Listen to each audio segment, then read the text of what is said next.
Imagine walking into a coffee shop. The smell of freshly brewed coffee hits you. Soft music plays in the background. People are working, chatting, and relaxing. You are not just buying coffee, you are buying an experience. And that is exactly how Starbucks conquered the world. But here's the twist, they didn't start this way. Back in 1971, in Seattle, Starbucks wasn't even selling coffee cups, they only sold coffee beans. No fancy drinks, no frappuccinos, no cozy vibes, just beans. Then came a man named Howard Schultz, and everything changed. Howard Schultz visited Italy, and what he saw blew his mind. Coffee was everywhere. People laughing, talking, and connecting. Coffee wasn't just a drink, it was a lifestyle. That's when Schultz had a crazy idea. What if Starbucks became a third place? Not home, not work, but a third place where people belong. And that single idea changed everything. Now let's see some of the business strategies that made Starbucks a huge brand. Strategy number 1, sell experience, not coffee. Here's the truth, Starbucks doesn't sell coffee, they sell comfort, identity, and status. Think about it. Why would someone pay 300 rupees for coffee when they can get it for 30 rupees outside? Because Starbucks made coffee feel premium. Cozy interiors, free Wi-Fi, personalized games on cups, relaxing ambience. It's not a cafe, it's a feeling. Strategy number 2, hyper consistency. Walk into a Starbucks in Chennai, then walk into a one in New York City. Same vibe, same quality, same experience. That's not luck, that's insane consistency. No matter where we go, you know exactly what you will get. And customers love predictability. Strategy number 3, personalization magic. Name for the order. That simple question is genius. When Starbucks writes your name on a cup, it feels personal. It feels yours, even if they spell it wrong sometimes. This tiny psychological trick creates emotional connection, brand recall, and social media movements. That's a free marketing. Strategy number 4, premium pricing equal to premium branding. Starbucks is expensive on purpose. Why? Because price equal to perception. If it's cheap, it feels ordinary. If it's expensive, it feels special. Starbucks positioned itself as not just coffee but a lifestyle brand.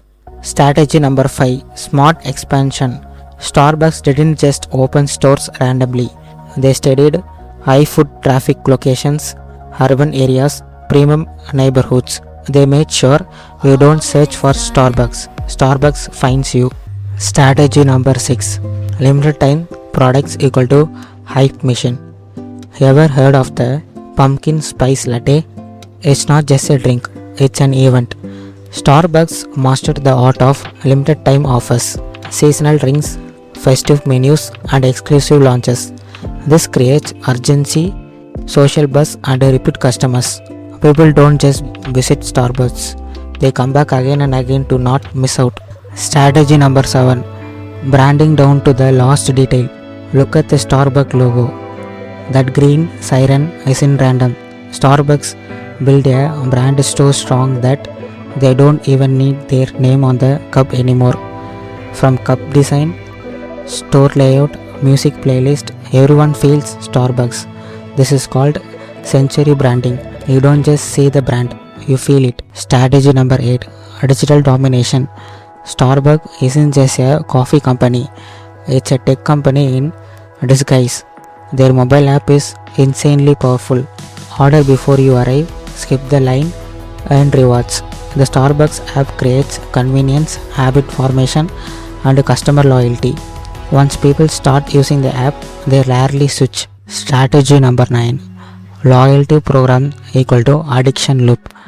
Starbucks rewards is pure genius. You earn stars for every purchase, and once you start collecting, you don't want to stop. It's the same psychology behind games. Reward that gives repeat, and that gives reward, and it creates again repeat. So it's a loop. This turns casual customers into daily customers. And the last strategy is employee experience equal to customer experience. Here's something most people ignore. Starbucks treats employees really well. Even part-time workers get benefits. Why does this matter? Because happy employees equal to better service, and better service equal to happy customers, and happy customers equal to more money. This internal culture is a huge reason for their consistency worldwide. So when you combine all trend strategies, it's clear that Starbucks didn't just build a coffee brand, they engineered an experience, a habit, and a global obsession. Here's the real reason Starbucks dominates. They understand one thing better than most businesses: human psychology. People don't just buy products, they buy identity, emotion, and belonging. And the Starbucks delivers all three. So, next time you walk into Starbucks, remember you are not just buying coffee, you are buying into one of the smartest business strategies ever created. And maybe that's the real reason it tastes so good.